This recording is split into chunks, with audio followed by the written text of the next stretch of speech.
Hey, Margaret. Yeah, Anton? You know what people don't talk about enough? What? Crown Prince Wilhelm is 16 years old.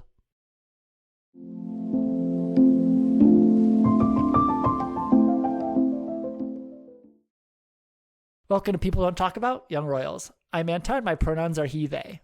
And I'm Margaret, my pronouns are they, them. And we're people here to discuss the show our friends are sick of hearing us talk about. If that sounds like you, stick around. If your friend sent you this podcast out of a desperate attempt to get you to watch Young Royals, take this as a sign. Go watch Young Royals, then come back to this podcast. Anton, what are we talking about today? And I almost read my own name. That was so good. Anton, today we're talking. Today, we'll be having a character discussion of Wilhelm in Season 1, Episode 4, having decided we have no choice but to stand. Woohoo! In this discussion, we won't be summarizing the plot of the episode because we already did that. If you need or want a refresher, head back 5 episodes in our feed to our most recent This Week at Hilarska for a full breakdown. This episode discussion will likely be all over the place, so strap in. You have been warned. Hey, everybody. How's it going?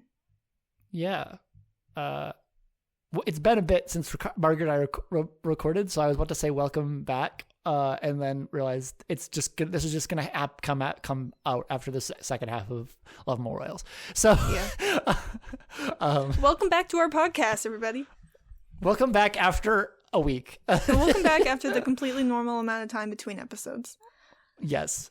So, you saw the title of this episode. Margaret sees the title of this episode that I decided unilaterally after choosing the episode art before we even recorded this episode. Because, I don't know, I was really struggling with what to call this episode. Because I was like, what word have we not used yet for Wilhelm? Even though Wilhelm is so different in this episode, but at the same time, it's been maybe a week since by the end of this episode, it's basically maybe been a week since the end of the previous episode. Wilhelm has forever changed, but also not a lot of time has passed. So I'm just I don't know. Mm-hmm. But so yeah, this episode is called Wilhelm the Drowning. I like that. Yeah, because I don't know. I think very few of us know what it is to be this alone. I'd agree. Wilhelm is drowning and is too overwhelmed to be anything but numb about it most of the time. Yeah, that's fair. Yeah, because I toyed with calling this Wilhelm the Numb, and then I was like, he's not numb for the entire episode, but I think the root of everything is he's drowning in grief. He's drowning in grief. And I've used that term before, so I was kind of pulling it from a previous episode. Anyway, that's fair. Yeah, but I do like how you didn't refer to him as numb, because while he is at certain points, he turns it on and off. Yeah, we've talked for pretty much this entire cycle. At least I know I have, because I keep bringing it up, because it's just a fascinating actor decision to me, is just the way he's numb but has no filter. Mm-hmm. Where the way Edvin plays him, most times you would be, if you aren't as perceptive of a person or didn't know what had happened to him, you'd be like, oh, this is kind of a emotionless person. Yeah. Or a person who just doesn't react very much to a lot of things. Mm-hmm. But it's that he's feeling so much that he only has so much space left for in the moment emotional reactions. Yeah. I definitely agree with that statement. But to the point of this episode, which is in a way to defend why we stand Wilhelm in this episode. Mm-hmm. Which I think, given everything, actually probably isn't terribly difficult to do. But I also want to reckon and basically pay penance for the person I was at the beginning of this cycle, who could not give Wilhelm the grace he requires, I think, for his actions at the beginning of the episode. Are you talking about when he was talking to his mom? Not even that, but like also like that, but also cutting off Simon, which I struggled with at the beginning of the cycle of like giving like actually in a like not that he needs my forgiveness, but like I was struggling with in my own self forgiving Wilhelm for something that is on the outside like really callous, and is something that like queer culture, specifically queer male culture, has taught me to be skeptical of and to write off as just a capital B bad thing to do. Like it's basically one of the biggest like cardinal sins and reasons why there are people out there who have strong hesitance, those who are out of dating someone closeted, which is this like pulling away self-consciousness, like being self-conscious, like just internalized homophobia backlash that can happen if things just get a little bit too real or just like external circumstances change, which is what happens in this episode. Like Wilhelm's whole life changes, and something that he was totally on board with, he is now very much not on board with due to an internalization of external pressures. Like so many closeted queer men before him. And because of, again, that like cultural context of like being a queer guy who understands this as like a gripe, especially someone who consumed criticism of the show after the first season before we knew how the second or the third season developed. Like there was a strong amount of like queer men on YouTube being like, loved Simon, didn't vibe with Wilhelm the entire time. Interesting. Because all of them were out, and I think a certain distance away from the mindset of being closeted, that their level of grace or potentially their own past experiences prevented them from showing that grace and like forgiving him in the way that I have. And not that he even needs forgiveness, but you know what I mean? Like, I understand and don't want to lose sight of the fact that all actions have consequences. But the degree to which Wilhelm should be held accountable for actions performed when he is not in his right mind, right, is highly debatable to me. Yeah, I do wonder though, like, just like thinking in my own life, if my brother died and I was in this weird sort of a situationship, not really, no label on it, regardless of that person's gender, I think I would pretty much halt everything. Yeah. And I am out. Yeah. No, like, fair. Like, yeah, like, grief tests relationships, period. And it's not even just that. It's just, like, not having the bandwidth to do anything. Yeah. Yeah. Like, especially, like, what is, by all accounts, and presumably Wilhelm's first foray into the romantic of any kind. Like, that requires a lot of energy. I mean, as the one of the two of us who has been in a romantic relationship, like, it requires a lot of energy. I mean, but I'm assuming you can, like, gather that or like, guess that. Yeah, it seems like way too much fucking energy. I already have chronic fatigue. I don't need any more of it. Like, it's especially when you're first trying to navigate just how you be in any sort of relationship like none you've ever been in before. Like, you, even if you're one of, like, rock solid at your ability to, like, maintain, sustain, and, like, communicate in friendships, that it turns out romantic relationships are essentially almost an entirely other language, at least until you develop that foundation of friendship. Because it's like, a level of intimacy that you are entirely unaccustomed to and have basically no, especially as a queer person, have no rule book for, have no script, have really no like real script to follow. The only script, like speaking from personal experience, only script I had to follow is from stories like Young Royals or stories or like other or like more like cutesy or fluffy like YA romances, which are like two ends of a spectrum, neither of which were particularly helpful in a relationship with a stranger that I met through a dating app. Like, every relationship you didn't go Young Royals on him? You weren't... You didn't follow that to the T? That would have been way easier, frankly. Like not taking the royalty aspect out of it, but if I could have dated someone from school, I would have. That just was not in the cards. Regardless, it was just a situation where you can know that all relationships are different, and like you can know that like, oh, romantic relationships are distinct from like friendships, which, well, not just to pause here for a second, I'm not sure Wilhelm is actually that great at friendships anyways. No, I don't think he really has had like a close friend. Yeah, I mean, the fact that we don't hear about any friends that he had in public school. Yeah, exactly. Like presumably he hasn't heard from any of them since he was pulled out of school.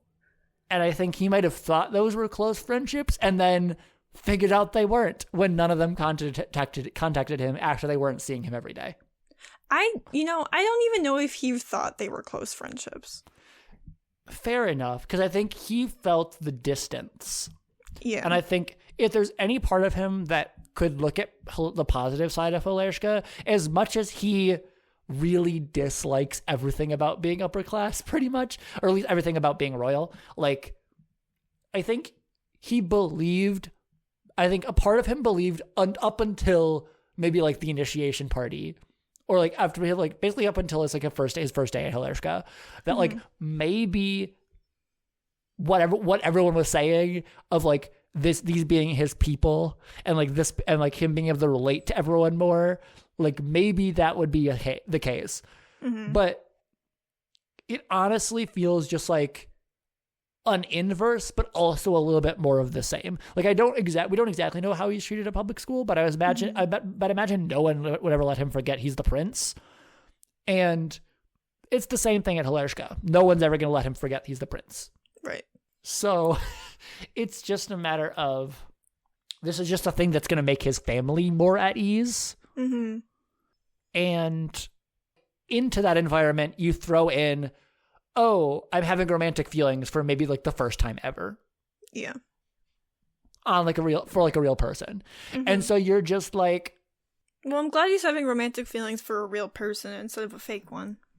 Well, I'm just saying, like, there's like we don't know if he had like celebrity crushes or whatever. Like, yeah. But like also like, but I think we established that we firmly believe that like he's not thought about sexuality one iota before meeting Simon, pretty much.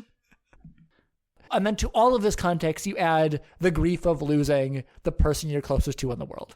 I don't know. I think for all of the ways you could litigate his actions in this episode, and slight spoiler, his actions going forward, like we have so much of the show left. Like, this isn't the last time that Wilhelm does things that piss fans off, or at least some fans.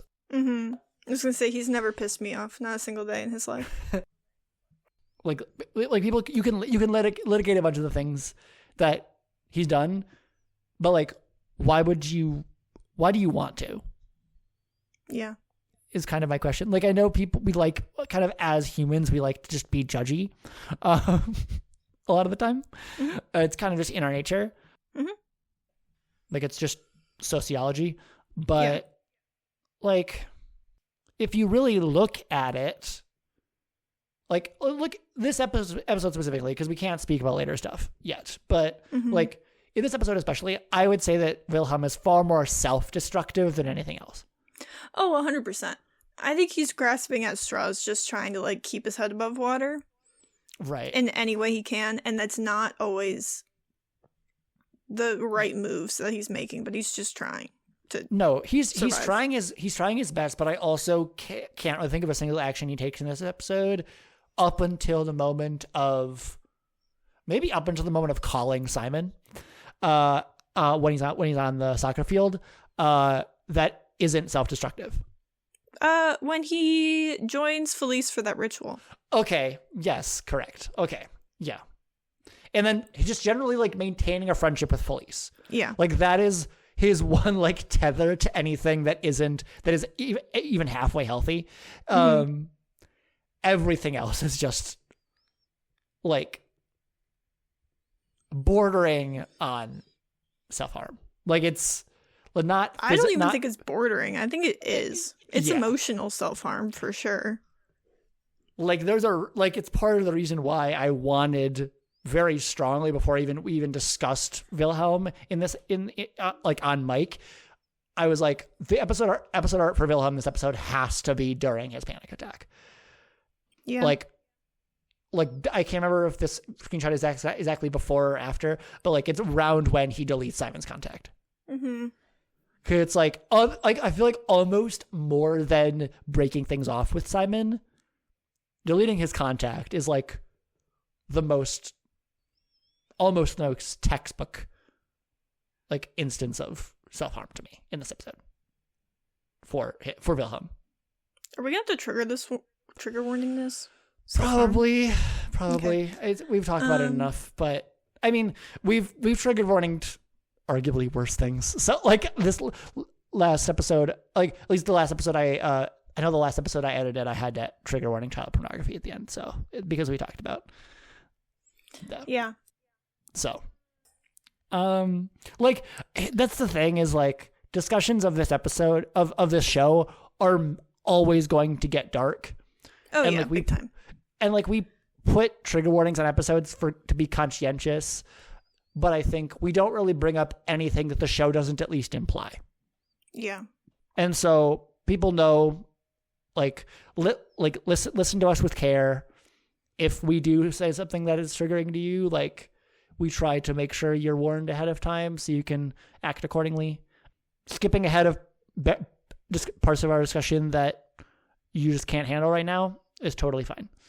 Yeah. So, I don't know.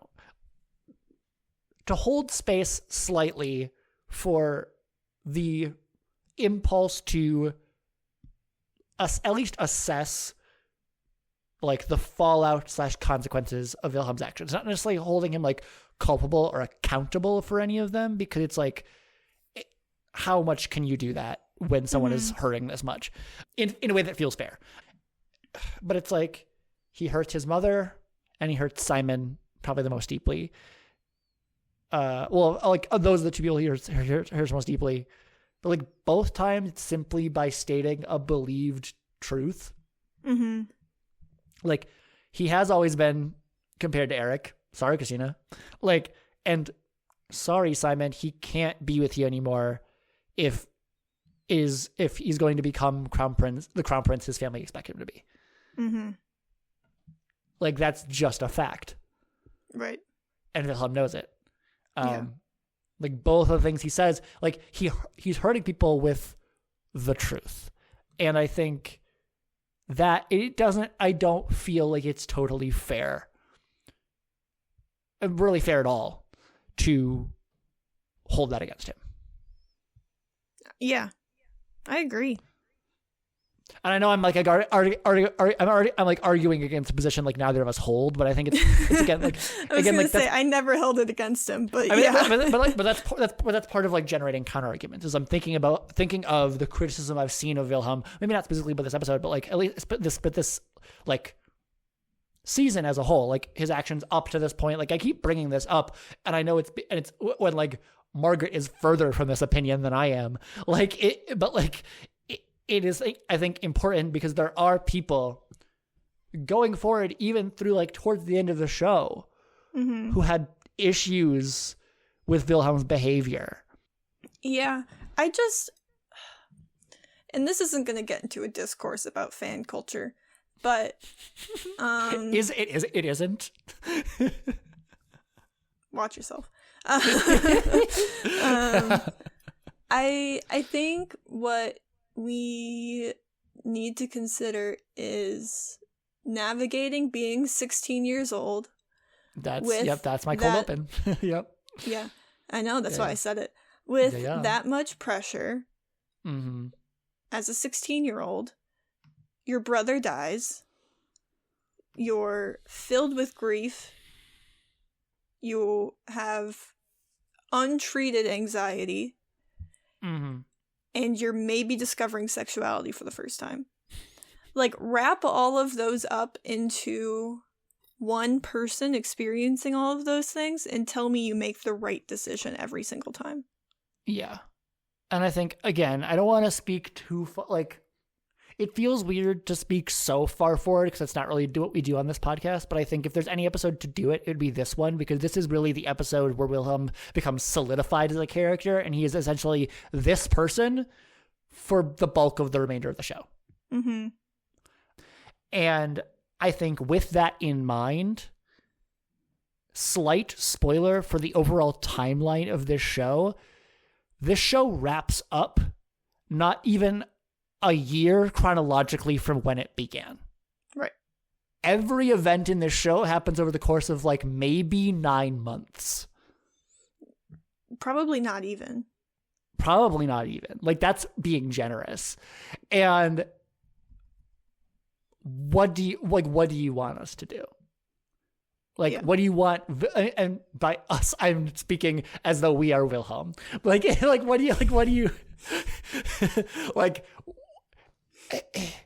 it's these may have come out over the course of 3 years, but these events themselves are so close together.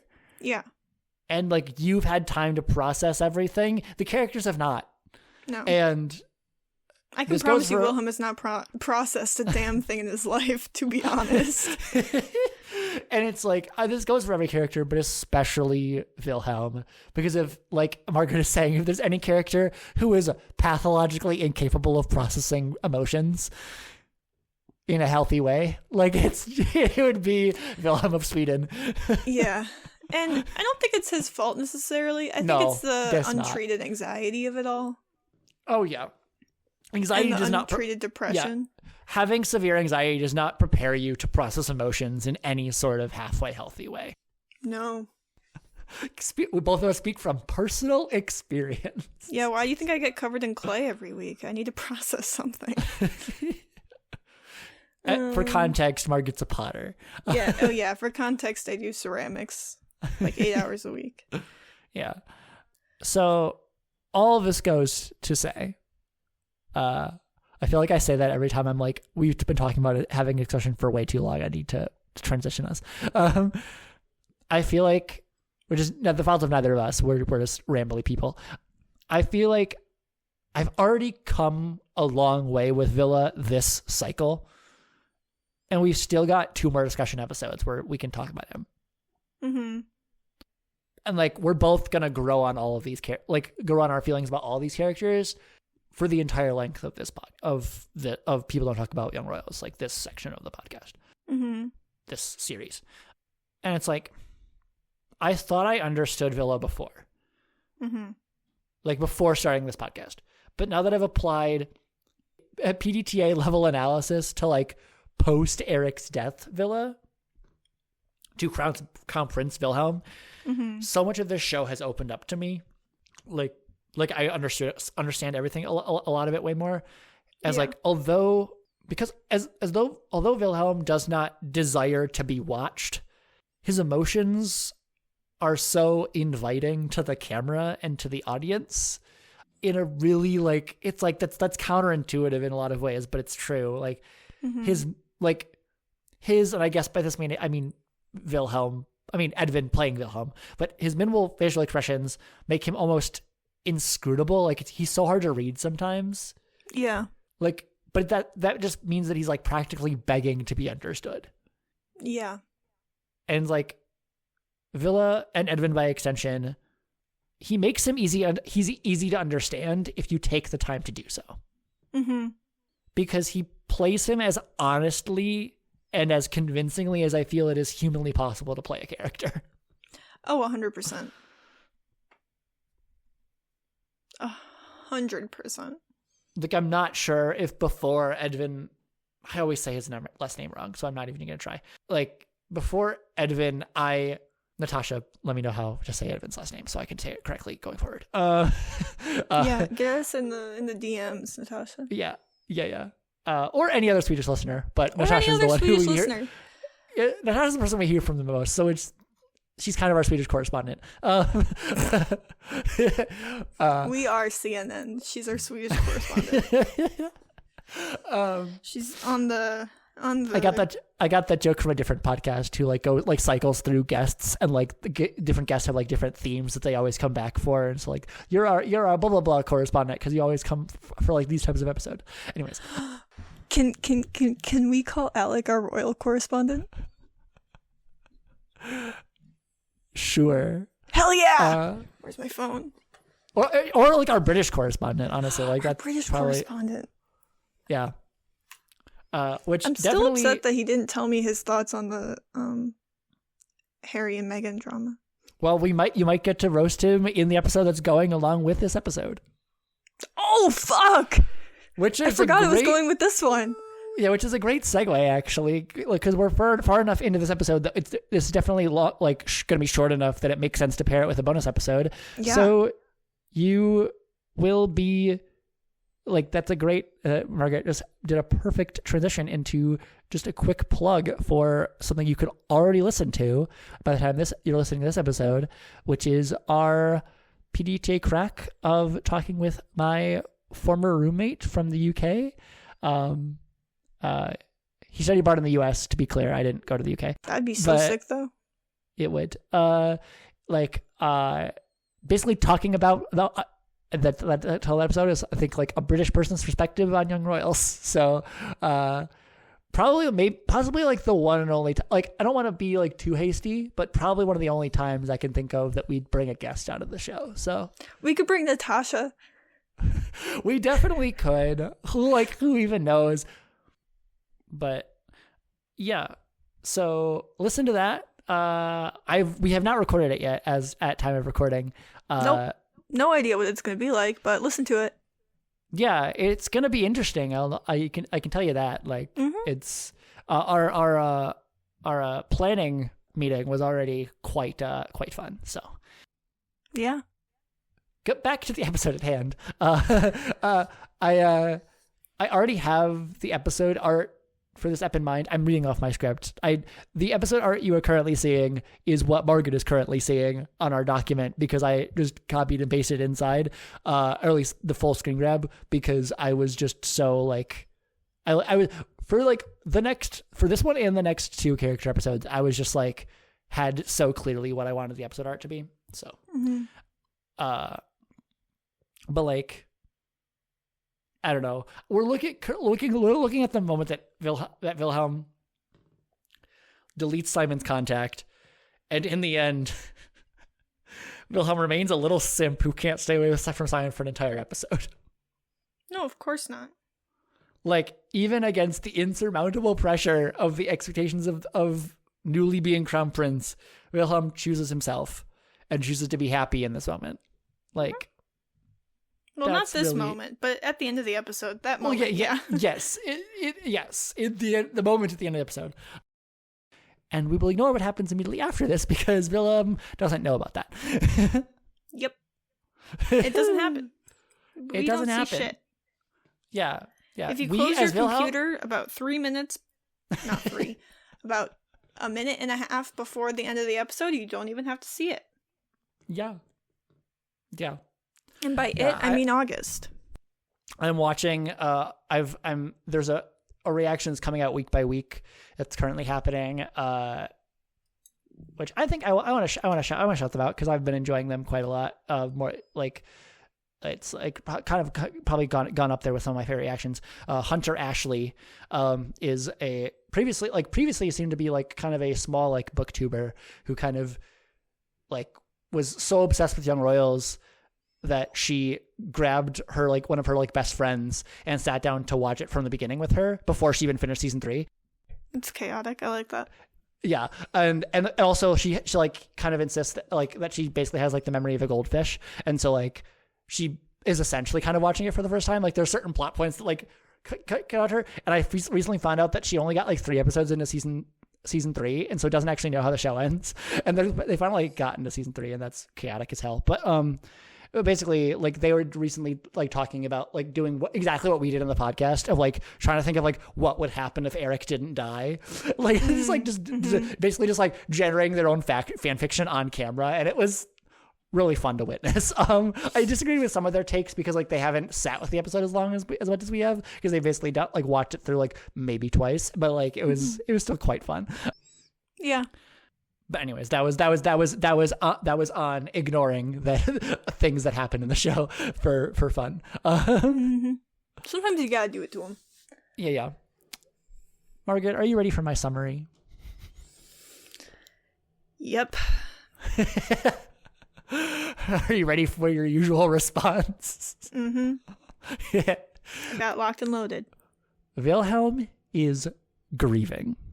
Not only that, but he is thrust into an unfathomable position, both for him and for the audience, that is everything he never wanted for himself. It has forced him in his mind to push away his greatest remaining source of happiness, believing it is now out of his reach, if he wishes to achieve his family's expectations. No 16-year-old, no person should have to endure so much. This is not a character standing out of pity, but out of admiration that Wilhelm still has the strength to stand. And just keep going, period. I agree. Have anything to add? No. Yeah. Sorry, that was really rude. You're like, yeah, Margaret, because you're dumb. No. Oh, God. All right. Thank you for listening. If you'd like to keep up to date with when we release new episodes and other pod-related announcements, you can check out our Instagram or our threads at People Don't Talk About. Our next episode will be Character Standing for Simon in Season 1, Episode 4. And check out our bonus episode with Alec. We, again, have not recorded it yet, but it's going to be pretty good, I think. So stay tuned. And with all that, all that's left to say is, let's start a revolution, baby.